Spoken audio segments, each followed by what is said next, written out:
더불어민주당 이재명 대선 후보가 광주를 찾아 5.18 정신을 헌법에 명문화하겠다고 약속하며 시민들에게 지지를 호소했습니다. 국민의힘 윤석열 대선 후보는 대통령 집무실을 광화문에 마련하겠다는 내용의 정치 쇄신안을 발표했습니다. 설 연휴 사자TV 토론과 관련해서는 국민의힘이 사실상 거부를 선언했습니다. 국회 취재기자 연결합니다. 박석영 기자.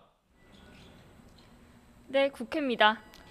이재명 후보는 오늘 광주에서 지역 공약을 발표하며 이 집토끼 잡기에 나섰죠. 네, 오전 일찍 광주를 찾은 이 후보는 먼저 광주공항에서 지역 공약을 발표했습니다. 광주군 공항 이전을 지원하고 광주를 인공지능과 미래 모빌리티 특화 도시로 키우겠다고 약속했습니다. 또 5.18 정신을 헌법 전문에 명문화하고 5.18 국가기록원 설립도 검토하겠다고 했습니다. 들어보겠습니다.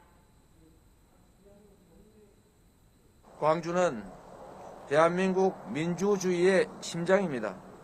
광주의 자부심을 대한민국의 자부심이 되도록 하겠습니다.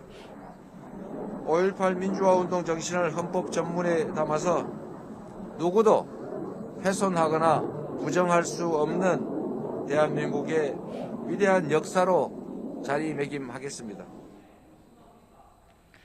이 후보는 이어 광주 화정동 붕괴 사고 현장을 찾아 실종자 가족들과도 만났습니다. 이 후보는 살기 위해 일하다 죽지 않는 세상을 만들겠다며 중대재해를 반복해서 일으키는 기업에 대해 건설 면허를 취소하는 게 마땅하다고 말했습니다.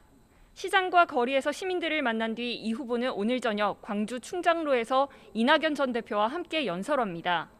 민족 최대 명절인 설을 앞두고 호남 기반의 이 전 대표와 손을 맞잡아 텃밭 표심에 불을 댕기려는 전략으로 보입니다. 네, 국민의힘 윤석열 후보는 오늘 정치 쇄신안을 공개했는데요. 어떤 내용인지 설명해 주시죠. 네, 윤석열 후보는 오늘 오전 서울 여의도 국민의힘 당사에서 정치 공약을 발표했습니다. 윤 후보는 기존 청와대 부지를 국민께 돌려드리겠다며 대통령실을 광화문 정부 서울청사에 설치하겠다고 말했습니다. 또 관저는 경호상 문제 등에 대비해 삼청동 총리공관 등으로 옮기는 방안을 검토하겠다고 했는데요. 직접 들어보겠습니다. 대통령은 법의 지배 틀 안으로 내려와서 해야 할 일에 집중하겠습니다. 새로운 대통령실은 광화문 정부 서울청사에 구축될 것입니다. 기존의 청와대 부지는 국민께 돌려드릴 것입니다. 윤 후보는 기존 청와대 부지를 역사관 등으로 활용할 수 있을 거라면서 여러 전문가와 국민의 의견을 듣겠다고 덧붙였습니다. 질의응답에서는 현 정부에서도 경호 문제로 대통령실을 옮기지 못했다는 지적이 나왔는데요. 윤 후보는 충분히 검토했고 대통령이 일을 어떻게 하느냐가 중요하기 때문에 경호는 이에 맞춰야 한다고 답했습니다. 이번 쇄신안 발표는 최근 민주당에서 정치 쇄신안을 내놓은 데 대한 맞대응 차원으로도 풀이됩니다. 네, 이번엔 TV 토론 이야기를 해보겠습니다. 민주당과 제3지대 후보들이 31일에 사자TV 토론으로 의견을 모았었는데요. 국민의힘이 사실상 거부를 했죠. 네, 국민의힘은 오늘 오전 당사에서 기자회견을 열고 지상파 3사가 주관하는 설 연휴 사자토론을 사실상 거부했습니다. 사자토론 대신 제3의 장소에서 양자토론을 하자고 민주당에 제안한 겁니다. 들어보겠습니다. 법원의 가처분 결정의 취지는 방송사 초청 토론회가 선거에 미치는 영향이 크다는 것으로 방송사 초청이 아닌 양자 간 합의에 의한 토론회 개최는 무방한 것으로 판단이 됩니다. 기합의된 양당 간의 양자 토론을 실시할 것을 제안합니다.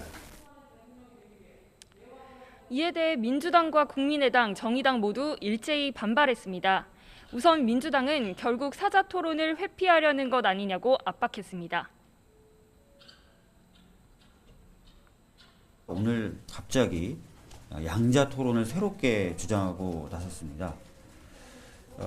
이거는 조금 법원의 판결을 무시하는 것 같기도 하고요.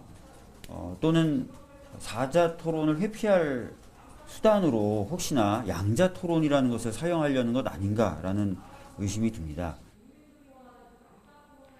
국민의당은 교만과 착각이 국민의힘을 지배하고 있다며 오만의 극치라고 맹비난했습니다. 정의당 역시 다자토론 참석 여부부터 밝히라며 윤 후보를 빼고서라도 오는 31일 합동토론회를 진행하자고 했습니다. 들어보겠습니다. 법원이 결정해도 따르지 않겠다는 오만함의 극치입니다. 이미 국민의힘은 법원의 위에, 국민의 위에 있는 것 같습니다.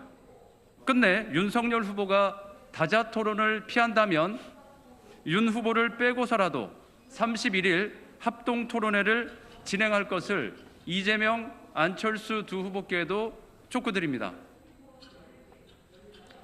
그러자 국민의힘은 또다시 기자회견을 열고 오히려 민주당이야말로 사자토론 뒤에 숨지 말고 당당하게 양자토론에 먼저 응하라며 사자토론 거부가 회피가 아니라고 강조했는데요. 민주당은 그렇다면 같은 날 2번 토론하더라도 윤 후보 측이 제안한 양자토론과 방송 3사 초청 사자토론에도 모두 참석할 테니 윤 후보가 사자토론 참석 여부만 밝히면 된다고 맞불을 놨습니다. 네, 국회 일정도 알아보겠습니다. 오늘 열린 윤리특별위원회에서 윤미향 이상직 박덕흠 의원의 제명안이 상정됐죠. 네, 국회 윤리특별위원회는 오늘 전체 회의를 열고 무소속 윤미향 이상직 의원과 국민의힘 박덕흠 의원 제명안을 상정하고 심의에 착수했습니다. 민주당은 빠르게 특위 소위를 구성해 징계안을 2월 임시국회에서 최종 처리한다는 입장인데요. 국민의힘은 일방적 회의 소집에 반발해 간사인 추경호 의원을 제외한 나머지 위원 4명이 오늘 불참했습니다. 추 의원은 일방적 강행을 지적하면서도 설 연휴 지나 날짜를 잡으면 동참하겠다고 밝혔습니다. 올해 첫 추경안 심사 등을 위한 2월 임시국회도 오늘부터 30일 동안 열리는데요. 오늘 개회식 이후 열린 본회의에서는 김부겸 국무총리가 14조 원 규모의 코로나19 피해 지원 추경안의 세부 내용을 설명하는 시정연설을 했습니다. 김 총리는 소상공인과 자영업자 민생 현장에 지원이 신속히 전달돼야 한다며 조속한 심의 의결을 촉구했습니다. 지금까지 국회에서 YTN 박서경입니다.